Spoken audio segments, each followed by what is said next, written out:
Alors bon, ça va arriver au fur et à mesure, ce qui est un exploit extraordinaire. Attends, je ne sais pas ce qui se passe. Autant, merci beaucoup. Ce qui est un exploit extraordinaire, c'est que, alors je ne sais pas combien on sera, je crois 140 et quelques Badji Hélène dans la salle de culte, 6 ou 7 moniteurs en bas, 20 ou 30 enfants, je ne sais plus combien. Enfin bon, peu à peu, on commence à retrouver notre capacité de dimanche en dimanche.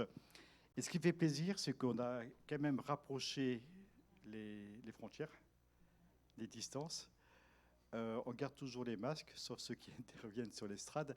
Et ce qui fait plaisir, c'est qu'on est tous dans la même salle. Alors ça, moi, je trouve ça extraordinaire parce que quand on était derrière, c'était pas très marrant. Hein.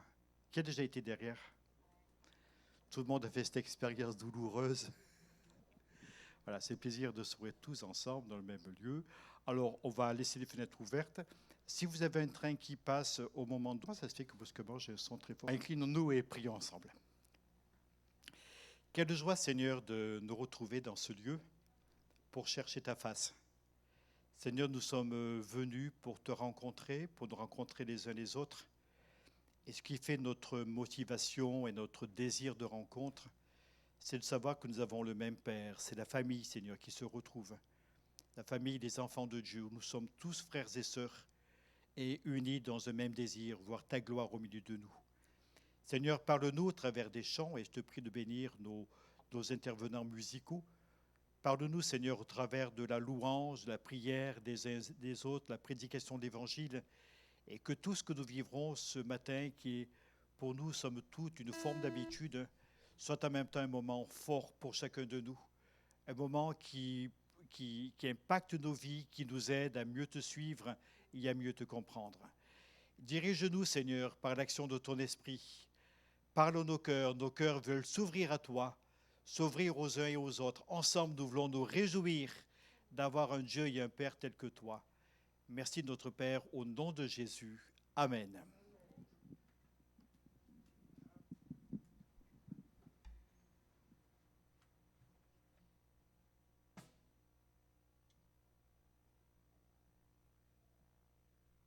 Bonjour à tous. Bon, il n'y a personne. Bonjour. Ah, j'entends du monde. J'entends mes frères et sœurs. Vous allez bien? Vous n'avez pas trop chaud? Parce que vous risquez d'avoir plus chaud là après. Parce que nous, on a bien travaillé, donc... En fait, c'est vrai qu'on a vraiment cette opportunité, cette grâce de pouvoir servir le Seigneur. On essaie de faire ça au mieux. Mais avant tout, c'est vraiment pour vraiment rendre gloire au Seigneur. Vraiment, que ces chants vous puissiez rentrer dedans, rentrer dans cette louange, vraiment bénir le Seigneur, parce que c'est vraiment lui qui nous donne tout. Et on veut vraiment bénir son nom ce matin. Alors vous pouvez vous lever pour ceux qui ont la force.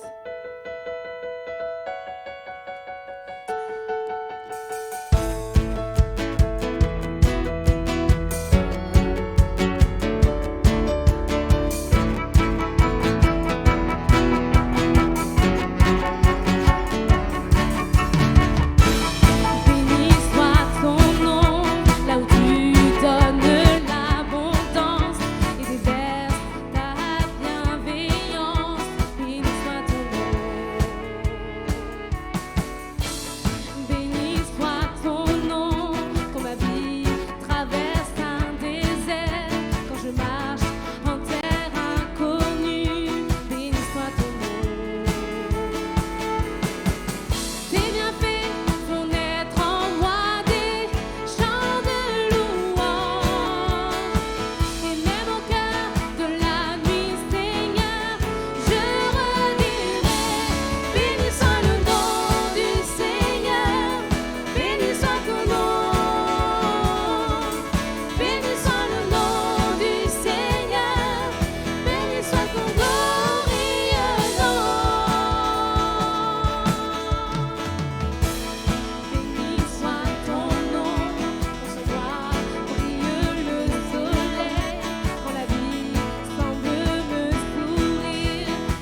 toutes circonstances, on doit bénir le Seigneur.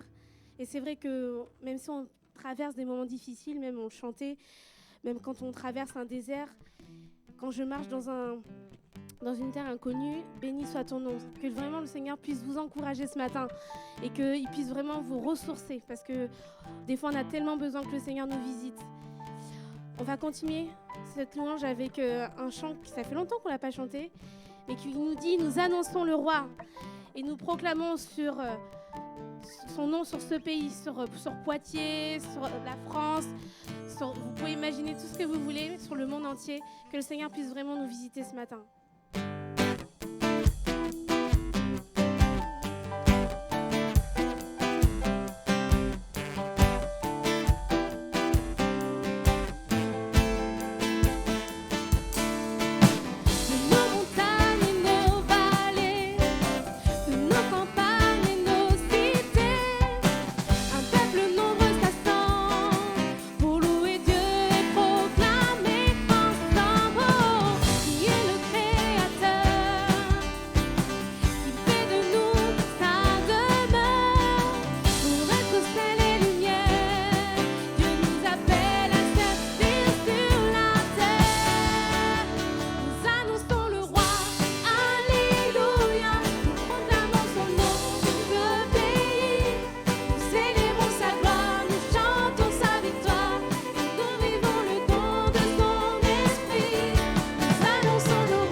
Alléluia. Seigneur Jésus. Alléluia. Combien Dieu est grand. Combien de fois on a pu vivre des situations, des fois où on se disait, on arrive dans une impasse et le Seigneur nous a bénis, nous a sortis de là où on était et on s'est dit, Seigneur, combien tu es grand. J'étais en difficulté, tu m'as aidé. Tu m'as sauvé et vraiment qu'on puisse dire Seigneur combien tu es grand. On veut tous chanter que le Seigneur est grand pour nous.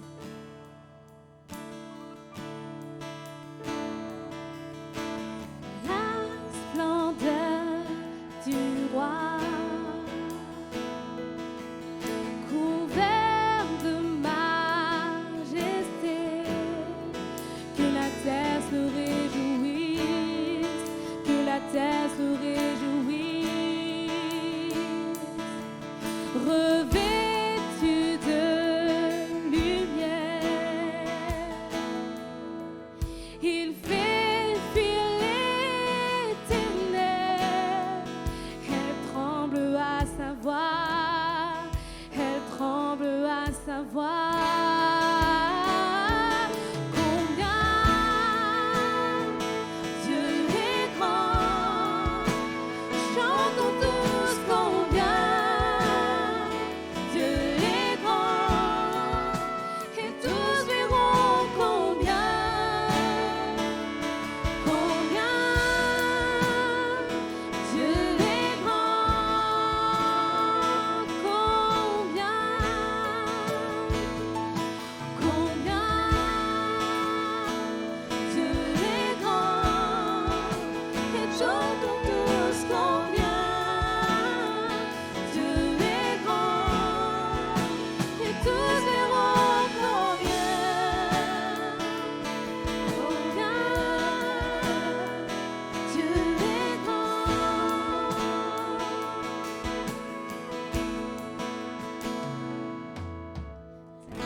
Seigneur Jésus, je te remercie, Seigneur, parce que c'est vrai que tu es grand. Seigneur, dans nos faiblesses, Seigneur Jésus, tu es grand, tu es puissant, Seigneur Jésus. Ce matin, Seigneur, nous voulons vraiment t'acclamer, te dire combien, Seigneur Jésus, nous t'aimons, combien tu es grand pour nos vies, Seigneur Jésus. Merci, Seigneur, de ta présence parmi nous, Seigneur Jésus. Vraiment, sois le bienvenu, Seigneur Jésus. Viens dans nos vies, dans nos cœurs. Restaure-nous, Seigneur Jésus, car nous avons tellement besoin de toi. Amen.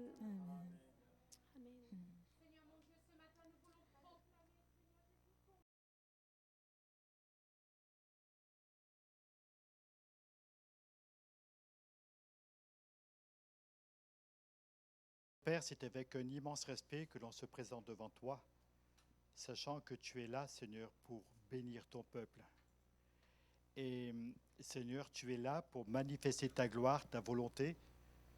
Nous voulons être instruits, Seigneur, par ta parole, par ce qu'elle nous enseigne, et nous voulons apprendre à la mettre en pratique dans nos vies, autour de nous, Seigneur, et en nous aussi. Seigneur, bénis ce moment si particulier qui nous rassemble autour de ta parole. Et nous désirons te dire, Seigneur, comme disait l'enfant dans le temple, parle-moi, Seigneur, je veux t'écouter. Alors parle à nos cœurs, parle à nos mentalités.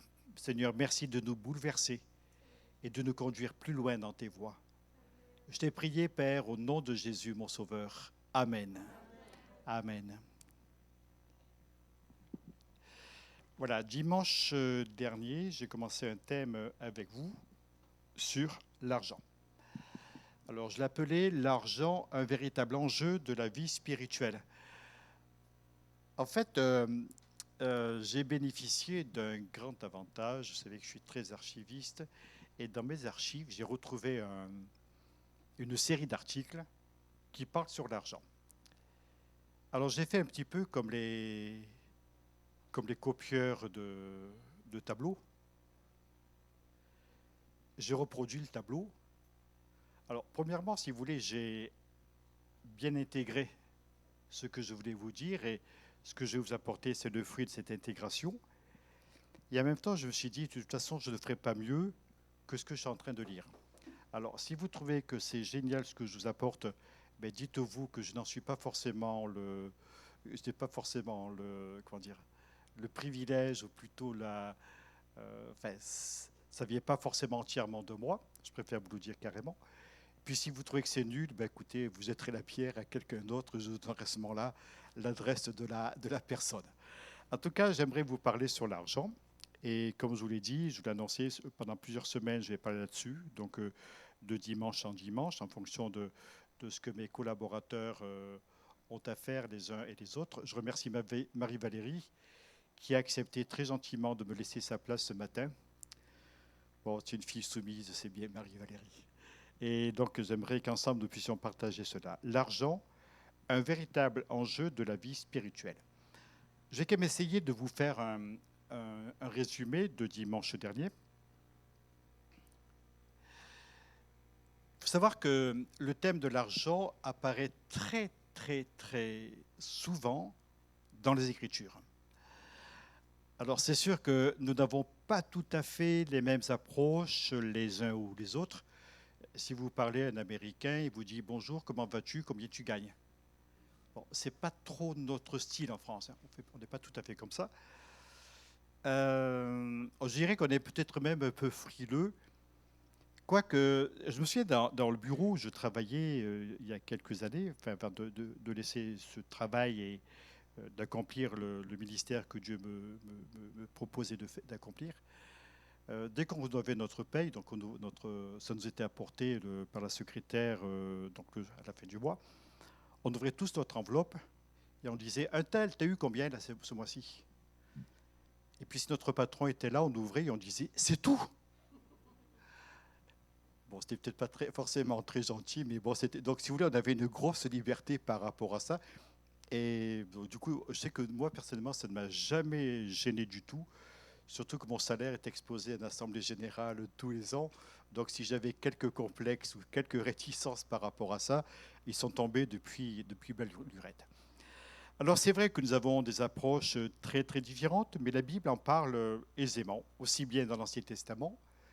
On nous dit même ce que certains hommes ont versé Certaines personnes ont versé dans les Écritures pour le temple, pour le tabernacle, pour d'autres choses. C'est extrêmement ouvert dans la Bible. Jésus en parle dans son enseignement. Vous avez déjà lu, vous pensez à des textes qui sont fameux dans l'Ancien Testament, dans le Nouveau Testament, pardon, quand Jésus en parle dans le Sermon sur la montagne. Vous en souvenez un petit peu? Quand tu fais l'aumône, ne le crie pas devant toi, ne convoite pas, etc., etc. Jésus parle très librement de l'argent aussi, si on peut dire. Même les apôtres, en fait, ça apparaît très clairement dans les Écritures. Alors bien sûr, ça soulève souvent beaucoup de passions, beaucoup d'enjeux intérieurs, des réflexions qui nous touchent au plus profond de notre être. Mais en tout cas, une chose est certaine, c'est que la Bible nous en parle. Et puis, ce qui est important aussi, c'est de savoir que Dieu possède toutes choses. Toutes choses. Si vous avez un compte en banque tellement confortable que vous pouvez en faire un oreiller, rappelez-vous que ça appartient à Dieu, parce que quand vous êtes venu au monde, vous étiez nus, vous n'aviez rien, et quand vous partirez de cette terre, vous laisserez tout. Moi aussi d'ailleurs, hein. Même les églises. Donc on laissera tout. Donc ne nous prenons pas trop la tête en disant ça m'appartient. Oui, ça nous appartient.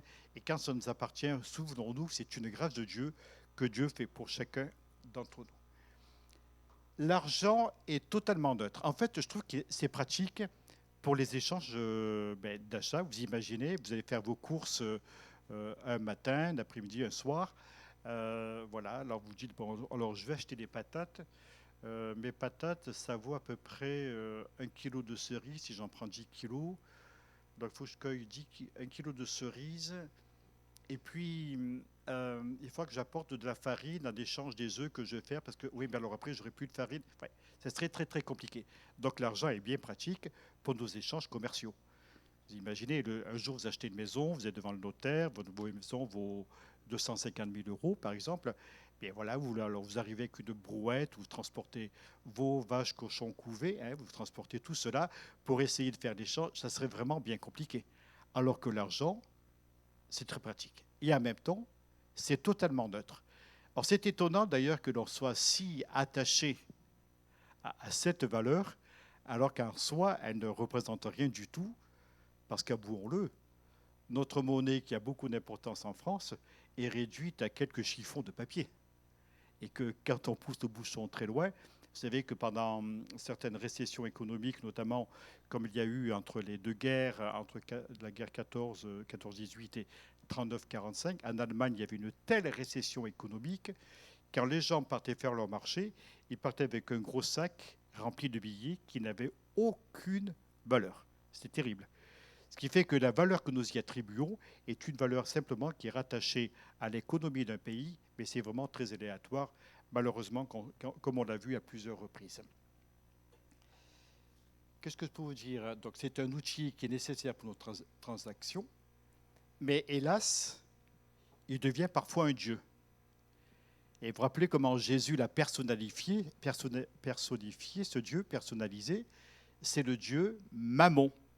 Mammon, qui est le dieu de la richesse, etc., mais qui est un dieu comme l'argent peut être Dieu, comme une idole de bois. D'ailleurs, j'ai vu il n'y a pas longtemps un truc amusant sur WhatsApp, je ne sais plus qui l'avait mis, j'ai essayé de le retrouver, je ne suis pas arrivé à le retrouver.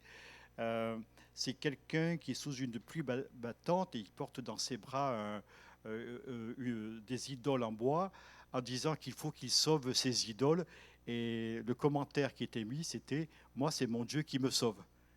On a un Dieu qui nous sauve et parfois, malheureusement, dans nos mentalités, eh bien, on essaye de sauver nos idoles et l'argent, malheureusement, peut être aussi une idole, peut être aussi un Dieu.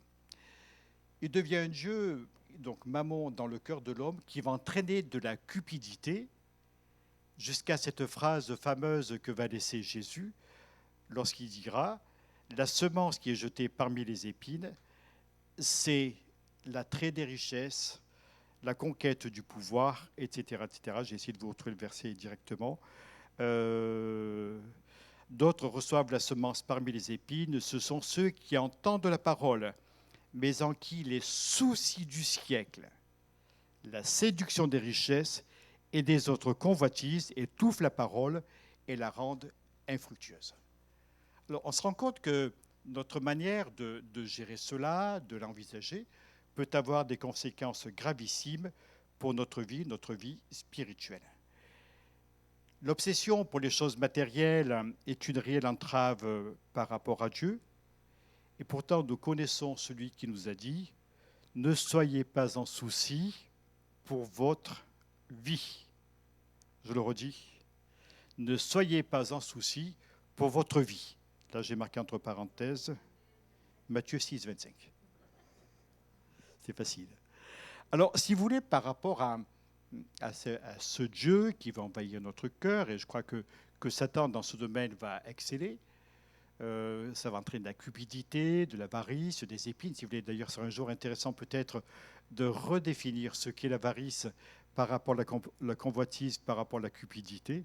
Ça pourrait être intéressant d'analyser tous ces termes à la réflexion de la parole de Dieu.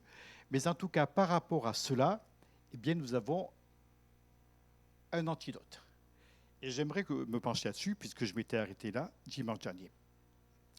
Cet antidote est défini par Paul. C'est en effet une grande source de gain que la piété avec le contentement. Si donc nous avons la nourriture et le vêtement, cela nous suffira. Vous allez me dire, c'est tout.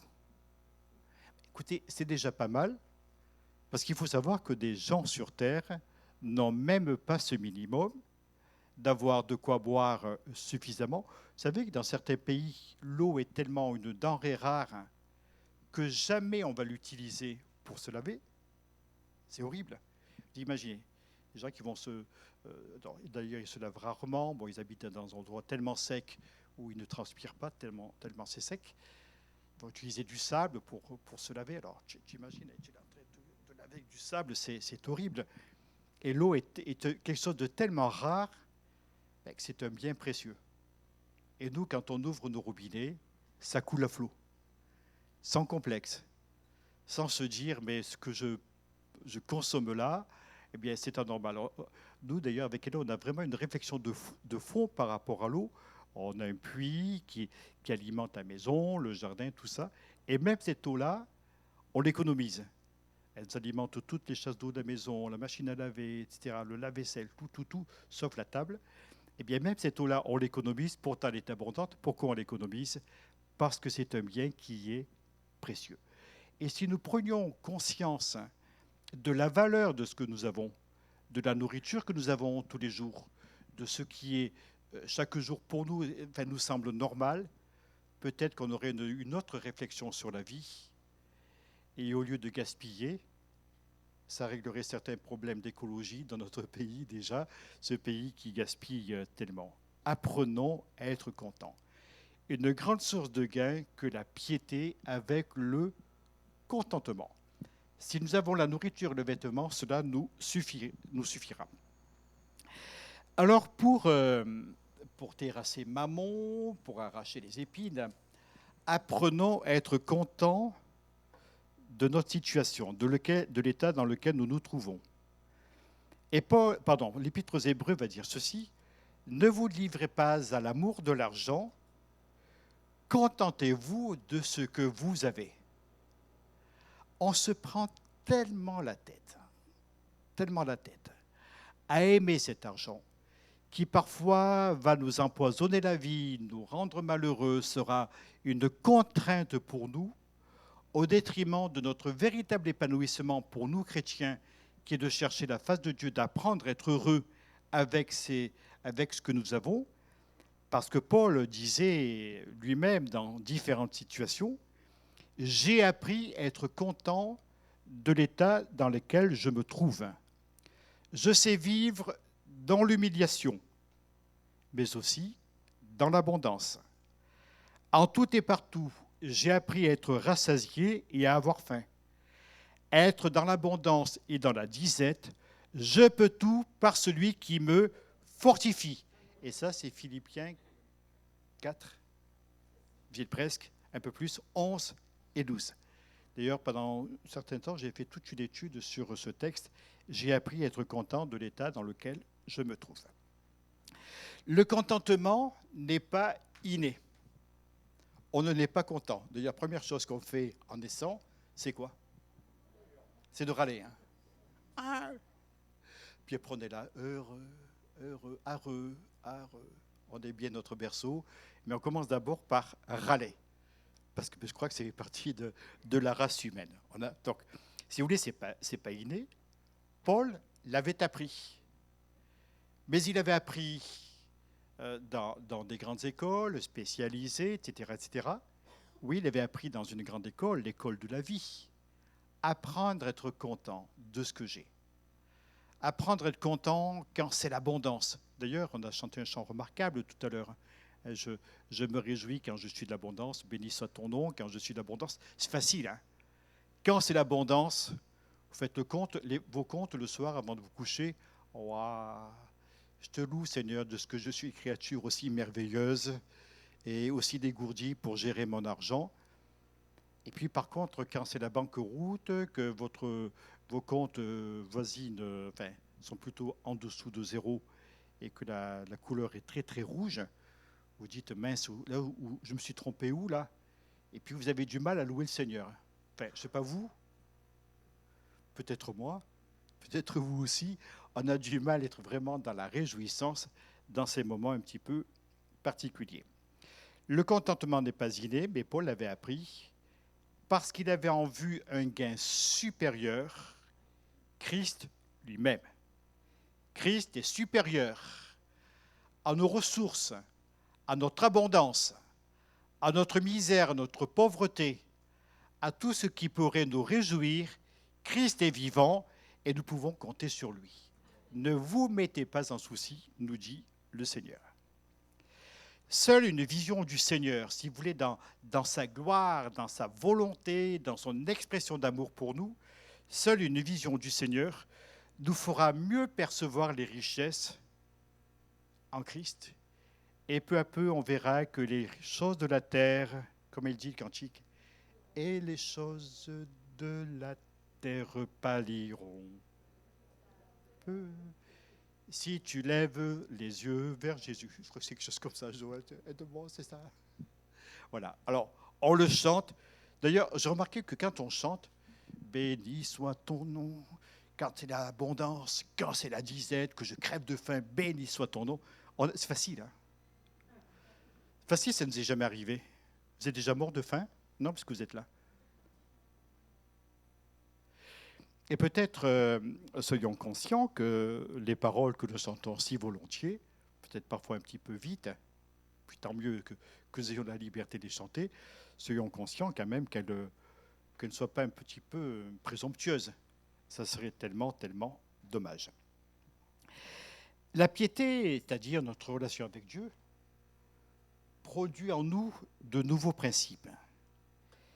Des principes qui sont grands, des principes de générosité, des principes de partage, de souci du bien de l'autre. Vous imaginez que l'on cultive dans notre Église, au milieu de nous, ce grand principe du souci du bien de l'un et de l'autre.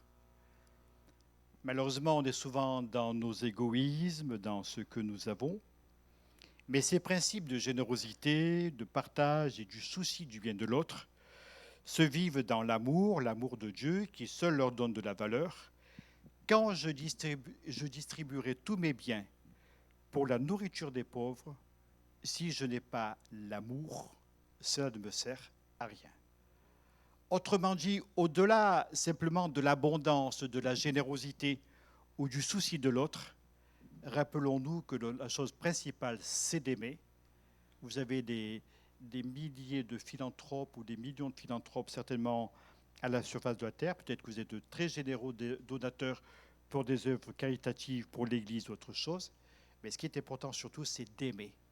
J'aime mon Église. Je partage avec mes frères et mes sœurs le souci du bien de l'autre, la générosité, le partage. Alors bien sûr, cela va introduire en nous de nouvelles échelles de valeurs. Et j'aimerais qu'on étudie ensemble une nouvelle échelle de valeur. La Bible met en avant d'autres biens que ceux de l'argent. Ils sont beaucoup plus réels. Par exemple, vous avez la méditation et la mise en pratique de la Bible. Dieu, ouais, mais c'est rien, tu te rends compte, par rapport à avoir une belle maison, une grosse voiture, la piscine, le jacuzzi, enfin tout, quoi. C'est bien méditer la Bible, mais enfin c'est un peu monotone, c'est vrai. Ça peut être très monotone. Et pourtant, le psaume 119 nous dit ceci: je me réjouis en suivant tes paroles, comme si je possédais tous les trésors. J'ai appris à être content de l'état dans lequel je me trouve. Je me réjouis en suivant tes paroles, comme si je possédais tous les trésors. Psaume 119. Également, une grande valeur, quelque chose de bien réel, c'est la sagesse pour nous conduire au quotidien. C'est pas facile de nous conduire les uns ou les autres dans le quotidien. Parfois, nous sommes un peu empruntés dans nos fonctionnements, on ne sait pas comment nous comporter. Et le Proverbe, chapitre 3, nous dit ceci: notre acquisition de la sagesse est meilleure que l'acquisition de l'argent, et son revenu est meilleur que leur faim. Alors là, je me suis dit, c'est quand même drôlement intéressant cela. Parce que c'est vrai que c'est vrai que la richesse n'a jamais rendu intelligent.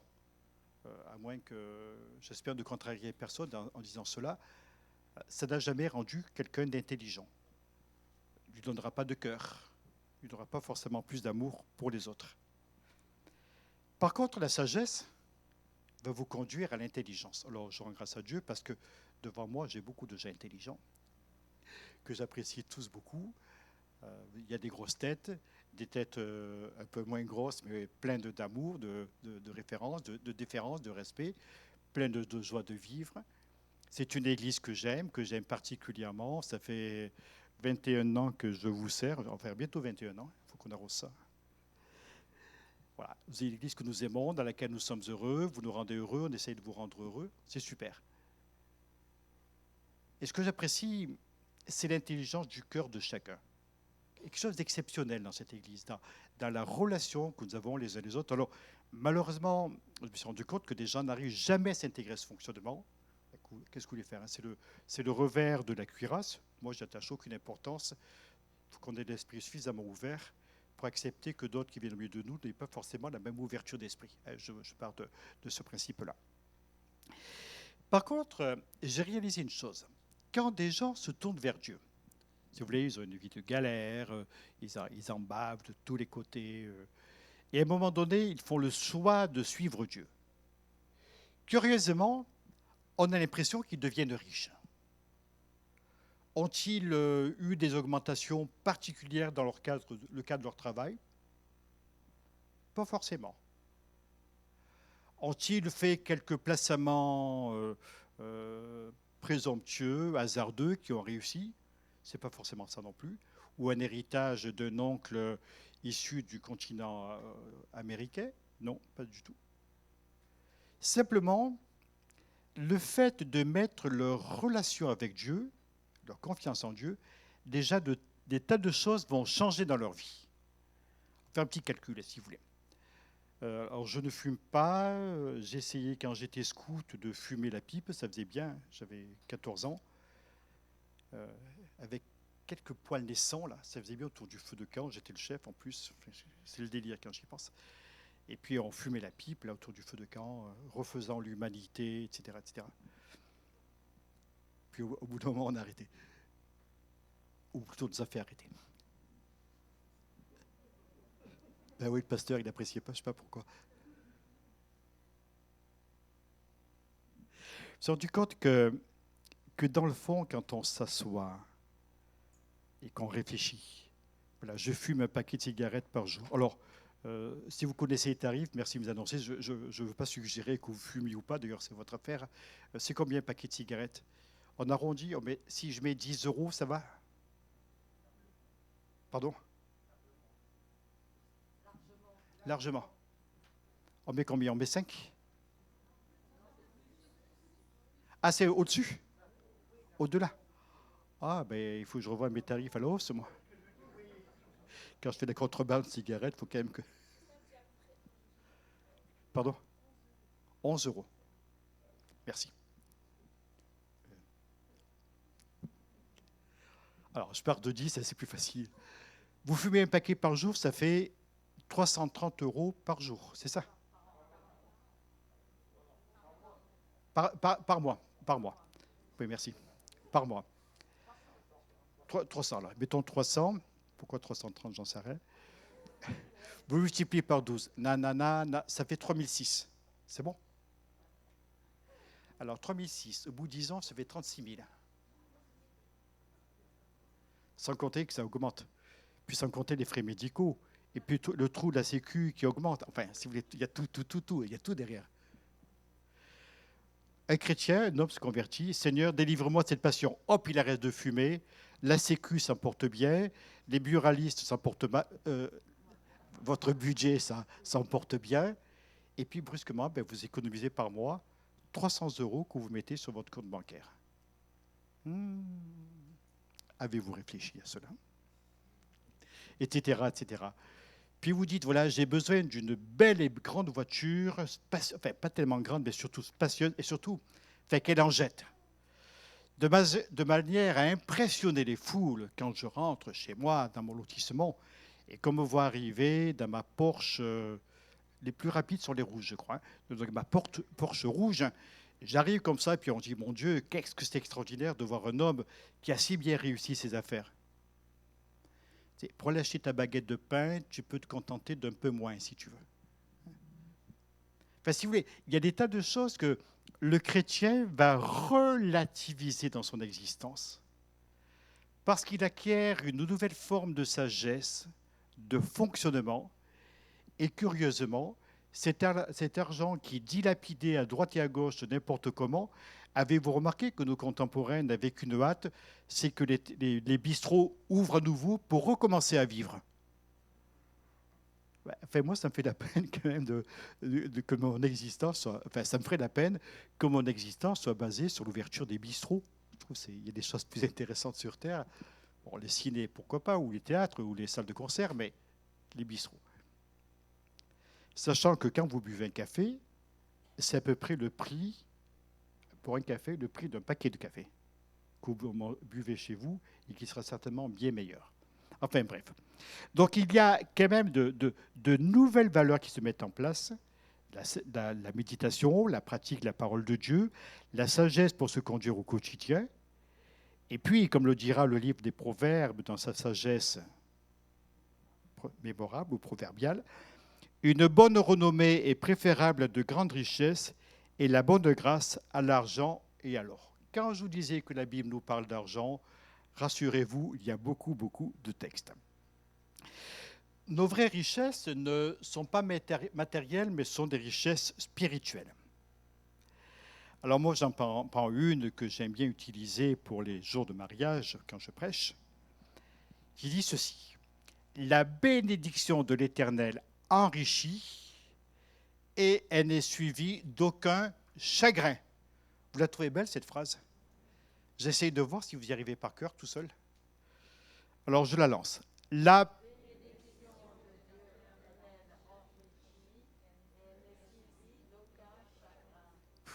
J'ai eu raison de l'épouser, est au premier rang. Voilà. La bénédiction de l'Éternel enrichit et elle n'est suivie d'aucun chagrin. La bénédiction de Dieu enrichit. Tiens, c'est marrant ça. Je croyais que pour être chrétien, il fallait être pauvre et malade. Mais ce n'est pas biblique. Ce n'est pas biblique. Dieu veut que nous soyons dans le confort. Dieu veut que nous soyons à l'aise. Dieu veut que nous soyons épanouis. Dans la richesse, dans la pauvreté, Dieu veut que nous soyons heureux. Et si mon bonheur passe uniquement par l'argent, ça reste aléatoire. Mais s'il passe par la bénédiction de Dieu, alors ça ne sera suivi d'aucun chagrin. Une autre richesse non matérielle, ce sont les immenses richesses de la grâce de Dieu. Alors la parole déclare que nous avons la rédemption par son sang, le pardon de nos fautes selon les richesses de sa grâce. Je vous ai annoncé, c'est constamment dans les Écritures, la notion de la richesse, la notion de la bénédiction, la notion de l'argent et de l'or, c'est annoncé, mais non pas uniquement sur des valeurs matérielles, mais aussi sur des valeurs spirituelles. Et puis, Paul dira ceci aux Éphésiens, « Que les yeux de votre cœur soient éclairés pour que vous sachiez quelles sont les richesses de la gloire de son héritage. » Encore, on y revient. Que les yeux de votre cœur soient éclairés.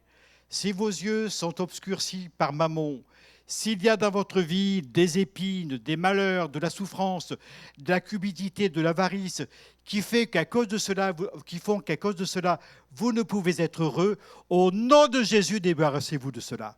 Et vraiment exprimez votre reconnaissance à Dieu en apprenant à être heureux. Être heureux, ça s'apprend. Il n'y a pas de cours particulier, il n'y a pas d'école qui nous forme à cela. Il n'y a rien qui nous prépare à cela. C'est un état d'esprit.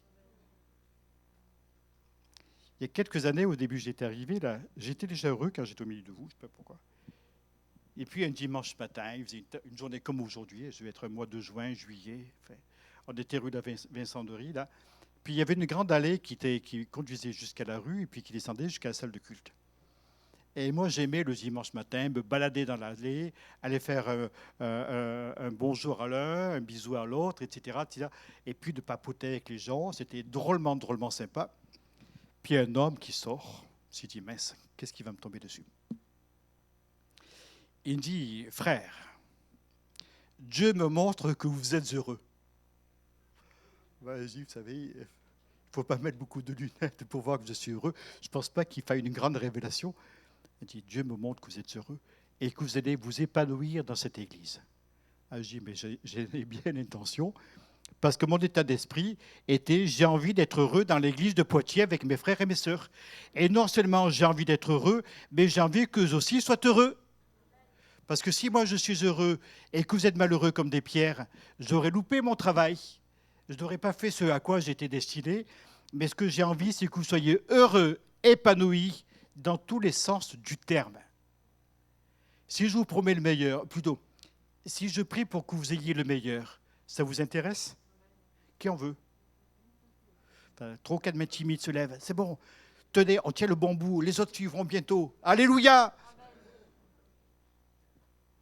Des gens heureux. Non pas à cause des valeurs matérielles, mais à cause de quelque chose d'infiniment supérieur. Je vous ai parlé de Janine quand j'étais à Saint-Nazaire. Janine était une dame, si vous voulez, la véritable bretonne. Des yeux bleus océan, magnifique, et c'est une femme qui devait avoir 60 ans largement passé. Mais elle était belle. Elle rayonnait la joie de vivre, la bonté quand elle a rencontré son Seigneur. Quand elle est arrivée, ce n'était pas gagné. Elle était mariée avec un capitaine de bateau à la retraite. Il était casse-pied, le capitaine. Mon Dieu, j'espère qu'ils n'écouteront pas la vidéo. Si vous voulez, il était particulier, le capitaine. Oh, comment? Ah oui, on ne l'a pas dit. Non, mais ça viendra, chérie. Bon, c'est vrai que quand on mange à table chez eux, il préparait de très bons plats. Il avait une technique pour ouvrir les bouteilles des bons vins, les faire décanter, tout ça. Enfin, moi, j'étais émerveillé. Mais un caractère particulier. Puis Janine se convertit. Il me dit, Gérald, moi, je ne le supporte plus, je vais divorcer. Mais je dis, mais non, Janine, je suis persuadé que Dieu va vous aider. Oh, c'est impossible, c'est impossible. Mais en plus, notre Janine, qui était magnifique quand elle est arrivée, elle avait des copines. Et quand elle partait à son travail, plomb, elle tenait un magasin, c'était, je ne sais plus comment ça, c'était pas cache-cache, un truc comme ça. Enfin, donc elle est dans son magasin de vêtements. Et puis ses clients lui disaient, mon Dieu, que vous avez changé. Vous avez rajeuni, qu'est-ce que vous avez fait? Elle disait, ben rien, j'ai rencontré Jésus. Ah ben dis donc, ça vous a réussi. Si vous voulez, vous aussi, vous pouvez. Ah ben non, vous savez, moi je suis des cures, etc. Bon, la cure, c'est plus cher. Puis des fois, les résultats, c'est pas gagné. Donc il vaut mieux que tu viennes à l'église. Enfin bref. Et puis notre Janine s'épanouissait. Elle rajeunissait, elle s'embellissait, elle était épanouie, elle était heureuse. Enfin, c'était Janine, la mascotte de l'église. Elle m'appelle un peu Sarah Kelly. Voilà, quelqu'un que tout le monde aime, adore, etc. Voilà, elle a fait son petit nid au milieu de nous. Et puis, vous savez que son bonhomme de mari s'est converti parce qu'au bout d'un moment, lassé d'être pénible, il s'est dit qu'il faut quand même que je change de mentalité. Et il a rencontré Jésus. Et un dimanche matin, il nous téléphone de la maison, on allait partir au culte. Gérald, il me dit. Je dis bonjour monsieur. Et il dit, je me suis converti, j'ai rencontré Jésus, et cet après-midi, je me fais baptiser. Il dit merci d'avoir été patient avec moi. J'ai écouté, ce qui compte, n'est-ce pas? C'est le résultat. Voilà, il s'est fait baptiser dans la bonne ville de Saint-Nazaire. C'est beau, hein?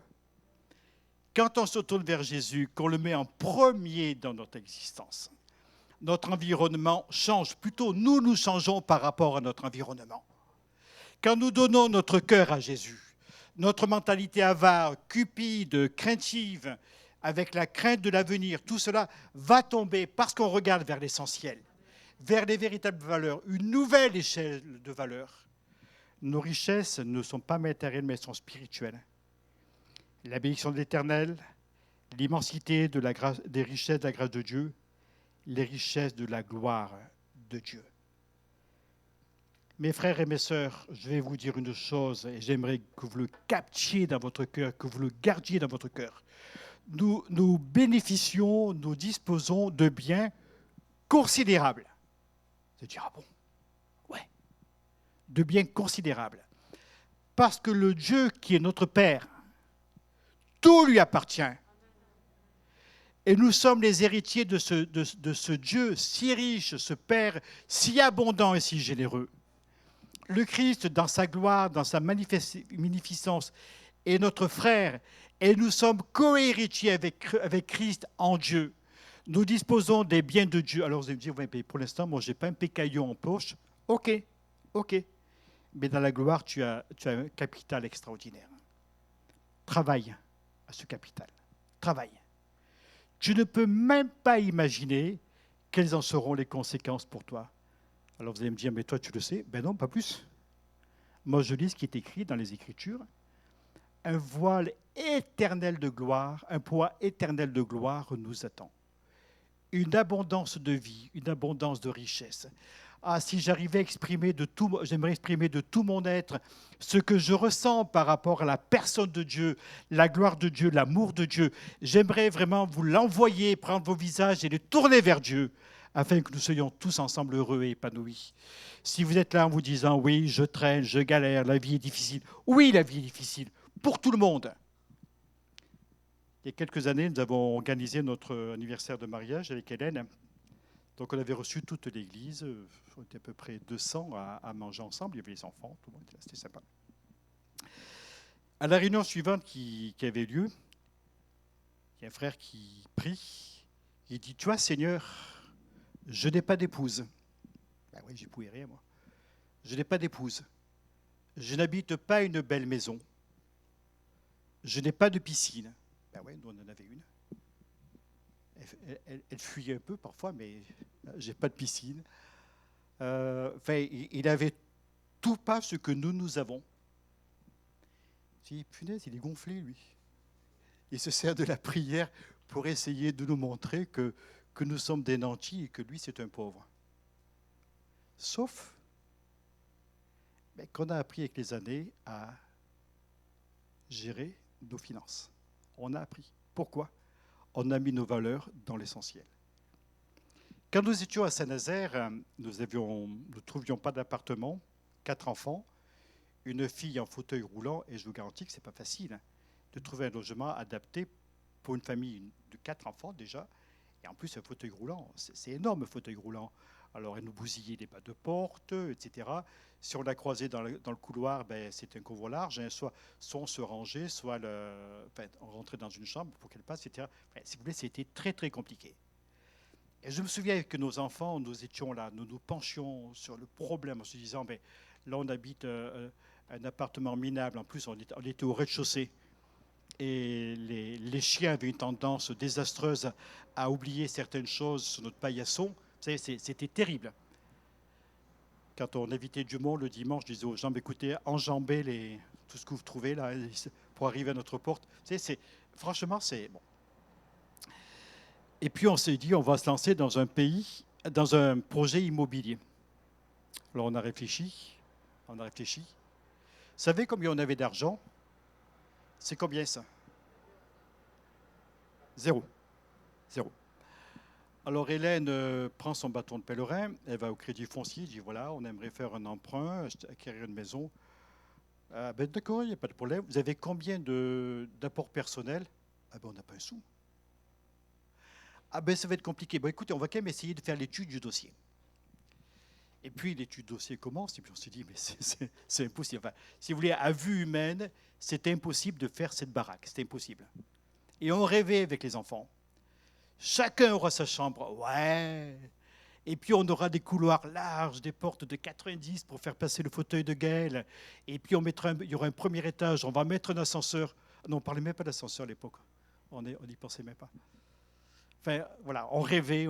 C'était le rêve américain, le rêve des Renault, le rêve de la famille Renault. Et puis ben, la banque, ben non, vous n'avez pas d'apport personnel, il fallait 10% d'apport personnel par rapport au projet, c'est pas possible. Là, alors on lance le projet, on commence à faire des plans. Bon, on les fait avec Hélène, comme c'était mon métier, donc on fait des plans. On commence à consulter des entreprises, on se dit quand même, bon, si on avait un petit apport, c'est qu'on se débrouille. Les parents d'Hélène, je ne pense pas qu'ils étaient au courant quand on s'était lancé dans ce projet. Enfin, je m'en souviens plus. Décident de vendre leur maison et de partager, de faire une donation à chacun de leurs enfants. Et vous savez quoi? L'argent qu'ils nous ont donné à cette époque-là, si vous voulez, cet argent qu'ils ont distribué, correspondait un peu plus à ce dont nous avions besoin pour l'apport personnel. Alors là, vous dites, quand même, Seigneur, c'est bon. En fait, il faut que je vous dise aussi, on n'avait pas un sou, enfin, on n'avait pas d'argent de côté, parce que la première chose qu'on avait fait en arrivant à Saint-Nazaire, comme l'église n'avait pas de piano et que j'étais pianiste, donc on avait décidé d'acheter un piano. Donc le peu qu'on avait, on l'avait consacré, je ne sais plus combien ça faisait en francs à l'époque, ça ne faisait pas beaucoup, mais pour l'époque c'était beaucoup. On avait acheté un piano, donc on n'est vraiment plus une thune. Voilà, mes beaux-parents vendent, distribuent leurs biens, ça nous fait notre apport personnel. J'ai dit, waouh, super. Du coup, on lance le projet, les banques nous accueillent avec un grand sourire. On dit, écoutez, nous, on ne passe pas pour un constructeur, on fait nos plans, on surveille notre chantier, c'est nous qui montons notre financement, c'est nous qui débloquons les fonds, pas de problème. On n'est pas passé par un seul intermédiaire. Et si je me permets un conseil, ce que vous pouvez faire, ne le faites pas faire par un autre, même surtout sur le plan financier. Et puis, ma foi, on a fait cela. Les entreprises ont envoyé leurs factures. Donc on débloquait l'argent auprès du Crédit Foncier, je crois que c'était notre organisme principal. Cet argent, on le faisait travailler pendant une semaine, 15 jours en SICAV. Il faisait des petits, on envoyait le chèque et notre banquier avait pour mission, dès qu'il voyait le chèque arriver, de débloquer l'argent, enfin vendre les SICAV et approvisionner notre compte. On a négocié, on a travaillé comme ça. On a géré, on a appris à gérer. Du coup, nos enfants ont appris à gérer. Et en finale, on a fait une maison qui était sur 3 niveaux, avec 10 pièces. Un terrain en ville de 900 mètres carrés. J'ai dit, mais c'est pas possible. On en avait rêvé, jamais on l'aurait imaginé, et Dieu l'a fait. Alors, bon, ouais, si vous applaudissez ça. Alors, c'est vraiment là-haut, parce que si c'était nous, mon Dieu, voilà, c'était... Alors, bien sûr, il a fallu... on a mangé pas mal de pommes de terre à une époque. Patates au lard, on était tous enchantés des patates au lard. Voilà. Je pense que tous, on peut y arriver. On est parti de Saint-Nazaire, il y avait une crise immobilière pendant tout le temps où on y était. On part. Au moment où on part, il y a un déblocage des chantiers de l'Atlantique qui fabriquent des bateaux à tour de bras. Ça recrute, ça embauche. Plus une seule maison à vendre sur la presqu'île de Saint-Nazaire-Guérande. Dans notre était à vendre, on l'a vendu le prix qu'on voulait. On arrive à Poitiers, à Fleuret, on achète une maison qu'on paye cash, on fait les travaux et on continue à faire les travaux et puis la maison s'embellit. Pourquoi? On retrousse nos manches, on bosse, on fait comme tout le monde, mais surtout, Dieu est toujours passé en premier. Et jamais on n'a fait quelque chose sans d'abord consulter le Seigneur. Alors, on ne demande pas de signe. On prie, on demande au Seigneur de nous montrer et on avance. Parce que je crois que le Père dont nous sommes les enfants a quand même la capacité de nous arrêter quand on se trompe. Et jusqu'à présent, Dieu nous a arrêtés quand il a fallu. Il nous a empêchés de faire des bêtises de plus grosses que nous. Et parfois, on a continué d'avancer. Ça a hyper bien marché, très souvent d'ailleurs. Voilà ce que je voulais vous dire. Alors, ne vous inquiétez pas. Si vous dites, moi j'habite une petite baraque, écoutez, faites confiance au Seigneur. D'autres l'ont fait et s'en sont bien portés. Pour l'instant, ils n'en sont pas morts. Bien au contraire. Allez, je conclus par un défi personnel. Alors bien sûr, il est facile de faire la leçon aux autres. Parce que c'est un enjeu qui est d'abord personnel. Que vais-je faire de mon argent? Quelle part les questions financières ont-elles dans mes pensées? Comment l'argent entre en ligne de compte dans mes choix de vie? Combien vais-je donner? Comment vais-je donner? Etc., etc. On peut avoir des réflexions. Et si la question financière est essentielle dans ma vie, je me trompe complètement. L'objet de mes pensées, c'est Dieu. Si ce n'est pas Dieu, je me plante sur toute la ligne. Cherchez l'Éternel tant qu'il se laisse trouver. Fais de l'Éternel tes délices, il te donnera ce que ton cœur désire. Voilà. C'est utilisé dans les camps de jeunesse. Les jeunes, faites de l'Éternel tes délices, il te donnera ce que ton cœur désire. Alors les filles, oh mon Dieu, je veux qu'il soit comme ça, un grand, brun, les yeux bleus, sympa, avec un paquet de thunes, une grosse voiture, puis on habiterait une maison. Oh, on serait heureux tous les deux. Non. Fais de l'Éternel tes délices. Mets-le vraiment dans ton cœur, en priorité. Cherchez d'abord le royaume de Dieu et sa justice, et le Seigneur vous donnera tout par-dessus. Mais c'est une vérité, c'est essentiel dans la vie chrétienne. Dieu en premier. Si Dieu n'est pas en premier, votre vie, excusez-moi, elle est gâchée. Elle part à la dérive. Si Dieu est en premier, vous partez vers la réussite. On l'a expérimenté. Qu'est-ce que je peux vous dire d'autre? On n'avait qu'un seul salaire. Et vous savez ce que c'est qu'un salaire de pasteur? Quand on était à Saint-Nazaire, à chaque réunion de conseil, le conseil se demandait comment ils allaient diminuer mon salaire. Hein. Vous avez vu un peu l'ambiance là? Bon, puis après, j'ai eu de la poigne, donc ils ont arrêté. Puis la poigne, je l'ai gardée. Ces questions sont cruciales pour notre vie chrétienne. Elles sont des tests qui mesurent le prix que nous attachons à nos biens spirituels. Quelle importance j'y attache? Quelle valeur Dieu a dans ma vie? Essayons de répondre à ces questions. Dans l'humilité, progressivement, apprenons à faire évoluer notre échelle de valeur, à user de l'argent comme des gens de passage sur terre.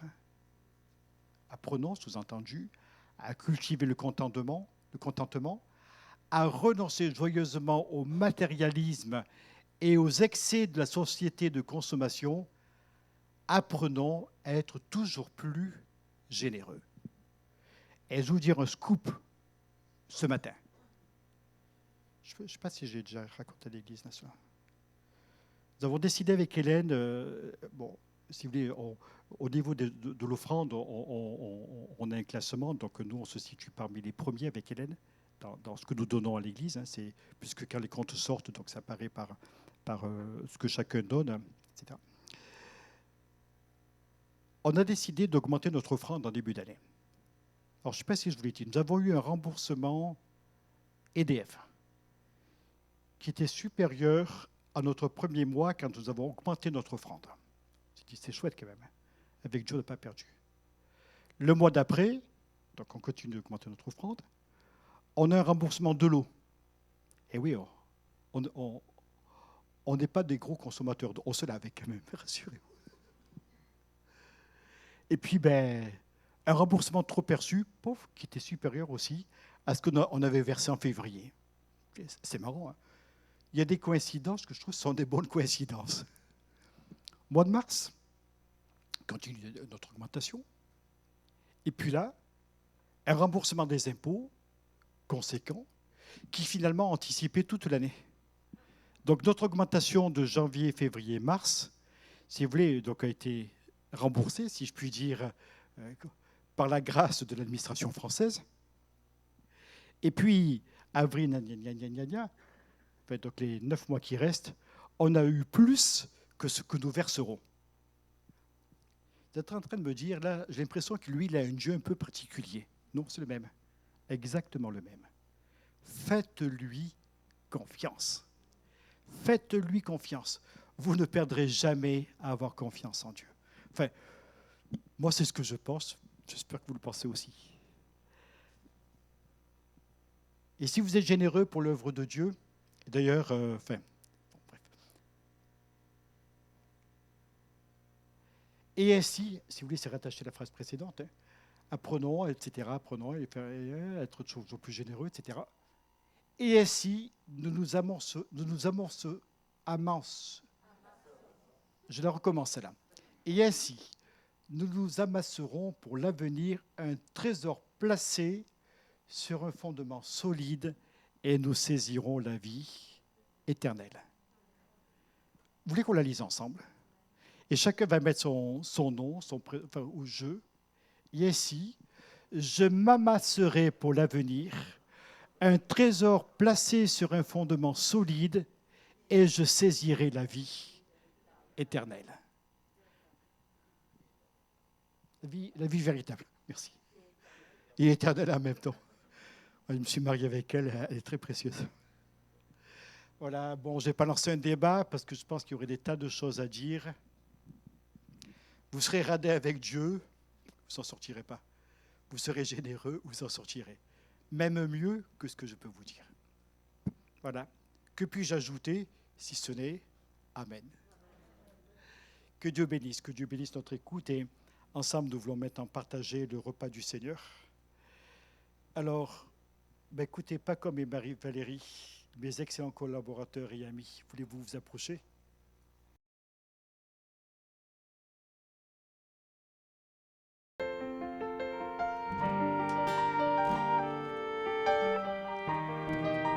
Nul n'est semblable à ce Dieu merveilleux, à ce lion de la tribu de Juda, à l'agneau qui est assis sur le trône.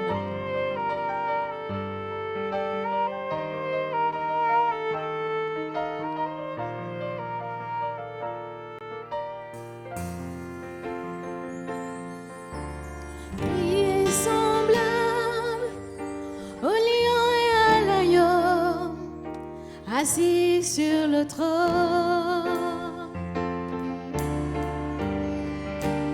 Les monts s'inclinent, les océans rugissent devant le Seigneur. Qui est semblable au lion à l'agneau, assis sur le trône. Les monts s'inclinent, les océans rugissent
nations du monde, tous les anges et tous les saints te louent.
ennemis. force de ma vie. Il vit en moi par son esprit. Amen. Amen. Oh, que tout le monde chante. Oh, que tout le monde prie. Et que Dieu soit béni. Oh, amen. Amen. Amen. Oh, que tout le monde chante. Oh, que tout le monde prie. Et que Dieu soit béni.